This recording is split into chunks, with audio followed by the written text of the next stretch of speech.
There is one motorcycle that we always seem to come back to on this channel. No, it's not the Daytona, even though I have bought 4 of them and I have one sitting in pieces in the back of the shop. No, it's not the Turbo Hayabusa, though we do kind of talk about that a lot, don't we? Look, if you spent damn near 20 grand on a motorcycle that you built just for the memes, you're gonna want to talk about it too. But today, as much as I would sit here and craft a 10-minute love sonnet to the Daytona or the Turbo Hayabusa, I instead need to answer a question that's been burning in the back of my brain. How many bottles of shampoo do you think Spike goes through in a year? No, I'm just kidding. I actually want to take a look at the Suzuki SV650 and see if it really is the one-stop shop. The answer to all questions, the true GOAT, or if it's just a bunch of forum dads with more time than money and sense converting them into track bikes in some bizarre self-fulfilling prophecy. I can't deny that the SV has been a powerful force in the two-wheeled world ever since it came out in 1999, but is it still the top dog, or are there better bikes for you to buy? To answer this question, I'm going to break down the bike, a bit's history for you, go over prices, common mods, and then we're going to compare that to an out-of-the-box motorcycle that it might compete with. But Yammy, you already did a So You Want a Blank Bike video on the SV650. Oh, come on, shut up, Matthew. This isn't the So You Want a Blank Bike video. It's a whole different piece of content. But that reminds me, if you want the full soup to nuts pull on the SV, we did release a So You Want a Blank Bike on it for a while back, and that'll have more context if you're interested. Otherwise, let's dive on in. But first, a word from today's sponsor, Flying Eyes. Do you wear sunglasses? If not, you probably should. I mean, that giant fireball in the sky isn't gonna do your sweet eyeballs any favors. There's only one Yammy Noob approved eyeball sun shield system out there on the whole planet. We're just that discerning. Flying Eyes makes the best sunglasses for your motorcycle, fighter plane, dimly lit club, bathroom, bedroom, wherever you need to look good and demonstrate fine taste in eyewear. Flying Eyes frames were specifically designed to fit between helmets and earmuffs without putting pressure on your head, and anyone who's ridden with glasses knows the feeling of having a massive stem pressing on your temple for hours on end. Better yet, Flying Eyes glasses are extremely flexible, making them tough and durable, so just in case your mama sits on them, they'll be just fine. I think, on second thought, don't test that. But we've battle tested our Flying Eyes glasses on track, on the street, and around town so you can be confident your pair will be up to the task. Upgrade your sunglass game today with Flying Eyes. Click the link down below and use the code YAMMYNOOB for 10% off your order. Thanks for Flying Eyes for sponsoring today's video. Okay, so we all know the SV650 came out in 1999 and it looked suspiciously like another motorcycle, so much so that Ducati is still on the fence as to whether or not they're going to file that copyright infringement lawsuit. Yeah, I mean, look at these two bikes. On the right, you've got the Ducati Monster from 99 looking good in its Ducati red and that signature trellis frame making all the Ducatistas out there moist in their nether regions, and then on the left, you've got the Suzuki SV650 looking good in its Ducati red and signature trellis frame, making all the SV650 stands out there also pitching tents. The Monster had a 90-degree V-twin where the SV had a 90-degree V-twin. Well, the Monster had a single round headlight and the SV had a single round headlight, and the Monster came in red, yellow, and black, and the SV came in red, yellow, and black. Okay, look, let's just admit that Suzuki basically completely stole the Monster and then just printed it out for cheap. Normally, companies aren't as bold with their rip-offs, but that begs the question, which was better?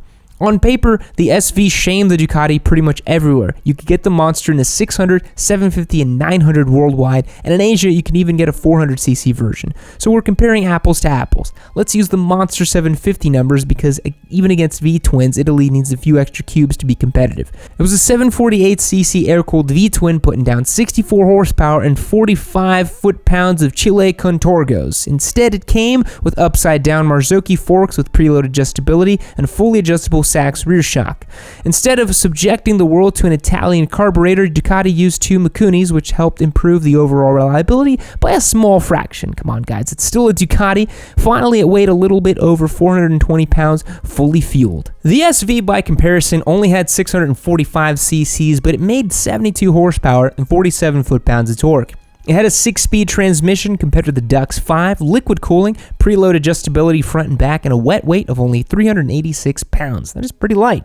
It could do the quarter mile in 12.1 seconds, while the Duck could only manage 12.6, and it had a higher top speed of 128 versus 118 miles per hour. The reality is that Suzuki out Ducati on their first at bat is part of the reason that SV650 people are so insufferable. You might be hearing about character and emozione, and some smug bastard on an SV will rock up being like, hey, did you see my SV650 though? It's like your bike, but better and more cheap and more reliable.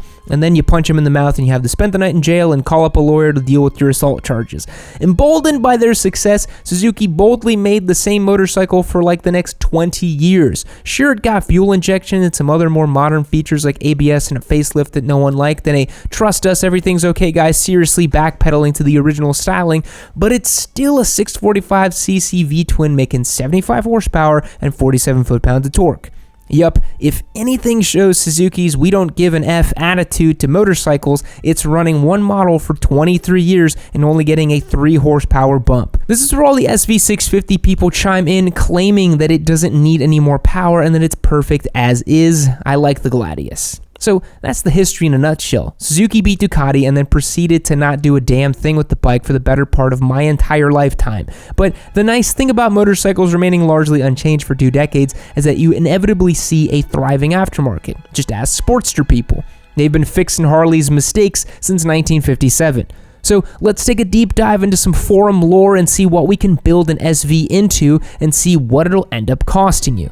Well, first, you need a bike. Well, new SV650s goes for $7,299, but nobody buys new SV650s to build on. They always go secondhand so they can flip it later for a nice profit. Well, in the modern era, good shape SV650s are going for between $5,500 and $6,500 on average, with some older models going for about $4,500. I found this astonishingly clean half-fared SV from 2009 with only 5,995 miles on it, and it's perfect option for those of you looking to make a track day SV, so let's start there. The owner has the lower set of fairings on it, so all you need to do is bolt those back up and you're set for your first track day and probably your second and who knows, maybe your third, fourth, and fifth. But let's assume you're gonna get bitten by the fast boy bug and want to build out this bike. What's the first thing you're gonna want to address? Tires. Easy. A set of S22s will run you $311 plus tax and install if you're not doing it yourself, so let's round that up to $400. Then you're going to want some suspension upgrades. Oh, but there's so many options. What do you choose?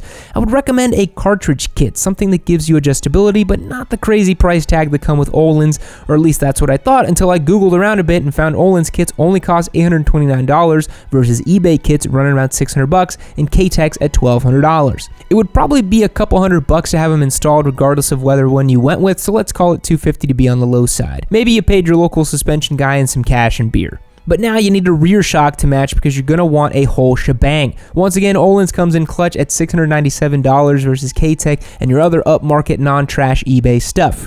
Fortunately for you, a shock is easy peasy to install. 2 bolts and Bob's your uncle. So what's the tally running out? Well, it's $7,158 before all the taxes and fees, and that's the price of a brand spanking new bike with Öhlins suspension and some kick-ass rubber. A flash, a full exhaust system, some other go-fast parts like brakes and pads would probably add another $1,500 to $2,000 by the time you've ship of Theseus your own bike, and then you have enough for a track day experience to use it all. Probably just in time for you to want something faster, like maybe a ZX6R, which runs $10,499 without ABS and comes with a boatload more power and fully adjustable suspension stock.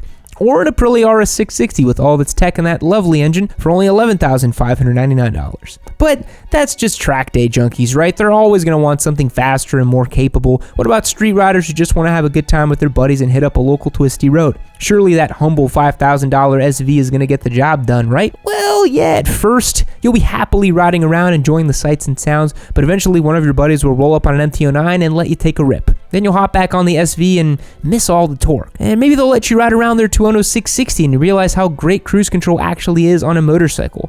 Or maybe you're riding on a supermoto and your brain falls out of your head, allowing you to regress into a state of our Calamari race team and just want to do nooners all day long. By the way, to the commenters when this video eventually gets rage posted to Reddit, hey guys, how's it going? On a scale of 1 to Dead Sea, how much salt is there on Reddit?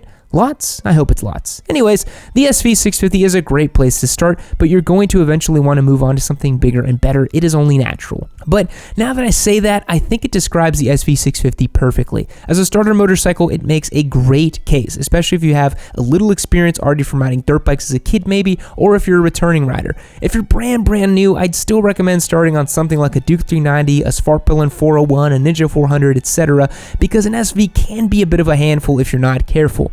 If you're in that boat, the SV is a great second motorcycle, but it is and will always be a stepping stone bike in my opinion.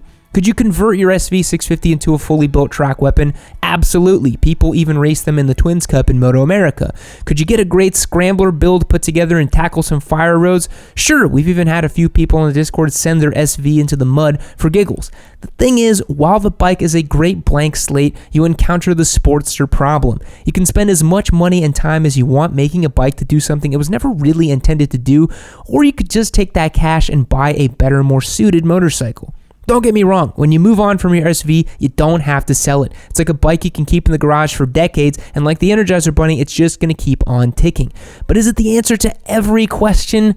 No, not anymore. If anything, the answer is RS660 or 210 Fight me.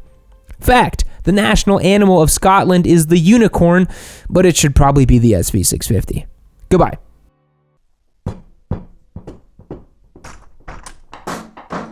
Keep watching in